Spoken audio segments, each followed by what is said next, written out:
Hi, welcome to my channel.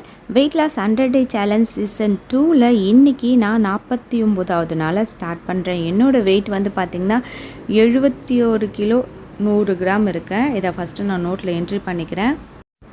நீங்களும் என்ன மாதிரி எந்த ஒரு சைட் எஃபெக்ட்டும் இல்லாமல் ஹெல்த்தியாக வெயிட் லாஸ் பண்ணணும் அப்படின்னு நினச்சிங்கன்னா ஸ்க்ரீனில் தெரியக்கூடிய வாட்ஸ்அப் நம்பருக்கு உங்களோட பெயர், வயசு, ஹைட்டு, வெயிட்டு டைப் பண்ணி அனுப்பி டீட்டெயில் கேட்டு நீங்களும் வாங்க என்னோட சேர்ந்து உங்களோட வெயிட் லாஸை ஹெல்த்தியாக குறைக்கலாம் வாங்க.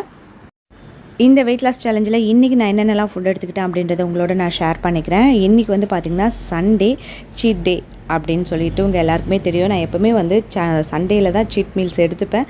அதே மாதிரி தான் இன்றைக்கும் எடுத்துக்க போகிறேன். இன்றைக்கி காலையில் வந்து என்ன ஜூஸ் எடுக்கலாம் அப்படின்னு பார்க்கும்பொழுது என் ஹஸ்பண்ட் என்ன சொன்னார்னா, நீங்கள் எல்லா ஜூஸுமே எடுத்துக்கிறீங்க, யாராவது எனக்காவது வேப்பிலை எவ்வளோ நல்லது, அதை ஒரு ஜூஸாக எடுத்துகிட்ருக்கீங்களா அப்படின்னு சொல்லி கேட்டார்.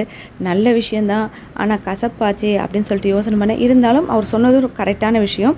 ஏன்னா வேப்பிலை ஒரு 6 மாதத்துக்கு ஒரு வாட்டி, ஒரு வருஷத்துக்கு ஒரு வாட்டி நம்ம எடுத்துக்கிறது நல்லது தான். 3 மாதத்துக்கு ஒரு வாட்டி கூட எடுத்துக்கலாம். இருந்தாலும் அது கசப்புன்றதுனால கொஞ்சம் தள்ளி வைக்கலாமே சொல்லிட்டு சரி இன்றைக்கி வேப்பிலை ஜூஸை எடுத்துக்கலாம். அதுவும் இல்லாமல் ஆடி மாதம் வேறு வேப்பிலை ஈஸியாக கிடைக்கும் அப்படின்னு சொல்லிட்டு நல்லா கொழுந்து வேப்பிலையாக எடுத்து அரைச்சி அது கூட கொஞ்சமாக மஞ்சத்தூள், ஒரு சிட்டிக்கை உப்பு சேர்த்து ஒரு டம்ளர் இருக்க மாதிரி வேப்பிலை ஜூஸ் எடுத்தங்க.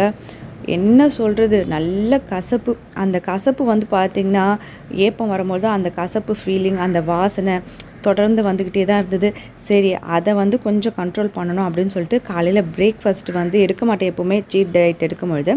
அதனால் வெள்ளை பானகம் எடுத்துக்கிட்டேன். பானகம் எடுத்ததுக்கப்புறமா தான் எனக்கு அந்த என்ன சொல்கிறது கசப்புத்தன்மை அப்படின்றது கொஞ்சம் இதுவாச்சு. என்னடா இவங்களே இப்படி சொல்கிறாங்க, நம்மளாம் குடிக்கலாமா வேண்டாமான்னு நினைக்காதீங்க. ரொம்ப ரொம்ப நல்ல விஷயங்கள்லாம் நமக்கு இப்படி தான் பிடிக்காமல் இருக்கும். அதனால் எடுக்காமல் இருக்காதீங்க. கண்டிப்பாக முடிஞ்சால் வேப்பிலை கிடச்சிதுன்னா, கொழுந்து வேப்பிலை இல்லைன்னா மலை வேப்பிலை கிடச்சிதுன்னா நீங்களும் ஒரு டம்ளர் ஜூஸ் எடுத்துக்கோங்க. கூட கொஞ்சமாக மஞ்சத்தூள், ஒரு சிட்டிக்கை உப்பு போட்டு நீங்கள் குடிக்கலாம்.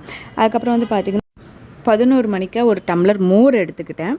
மதியம் லஞ்சுக்கு இன்றைக்கி என்னோடய மெனு என்ன அப்படின்னு பார்த்தீங்கன்னா 100 கிராம் ரைஸ் எடுத்துக்கிட்டேன். மீன் குழம்பு வச்சுருந்தேன், சங்கரா மீன் போட்டு குழம்பு வச்சுருந்தேன். சிக்கன் கோலா உருண்டை பண்ணியிருந்தேன், சொரா புட்டு பண்ணியிருந்தேன், பாயில் எக் இருந்தது. நான் எடுத்துக்கிட்டது என்ன அப்படின்னு பார்த்திங்கன்னா ரைஸ் வந்து 100 கிராம் எடுத்துக்கிட்டேன். அதில் வந்து மீன் குழம்பு 2 குழம்பு மீனும் குழம்பும் கொஞ்சம் எடுத்துக்கிட்டேன். 2 கோலா உருண்டை எடுத்துக்கிட்டேன். சொரா புட்டு வந்து பார்த்திங்கன்னா ஒரு 100 கிராம் இருக்க மாதிரி சொரா புட்டு எடுத்துக்கிட்டேன்.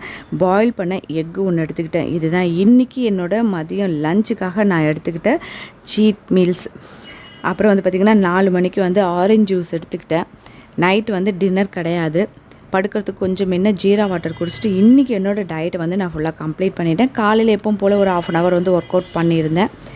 கண்டிப்பாக நீங்களும் இன்றைக்கி சீட் மீல்ஸ் எடுத்திருப்பீங்க அப்படின்னு நான் நினைக்கிறேன். சீட் மீல்ஸ் எடுக்கிற அன்றைக்கெலாம் வந்து பார்த்திங்கன்னா ஒரு சிலருக்கு வந்து வெயிட் ஏறும், ஒரு சிலருக்கு வெயிட் அப்படியே தான் இருக்கும்.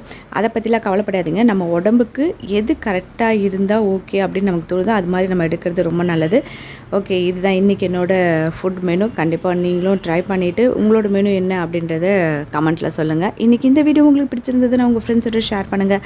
இது வரைக்கும் நீங்கள் சப்ஸ்கிரைப் பண்ணாத விவசாயம் இருந்தால் சப்ஸ்கிரைப் பண்ணி பக்கத்தில் இருக்க அந்த பெல் ஐக்கானும் கிளிக் பண்ணிங்கன்னா ஃப்யூச்சரில் வரக்கூடிய எல்லா வீடியோஸோட நோட்டிஃபிகேஷனும் உடனுக்குடனே கிடைக்கும். தேங்க்யூ.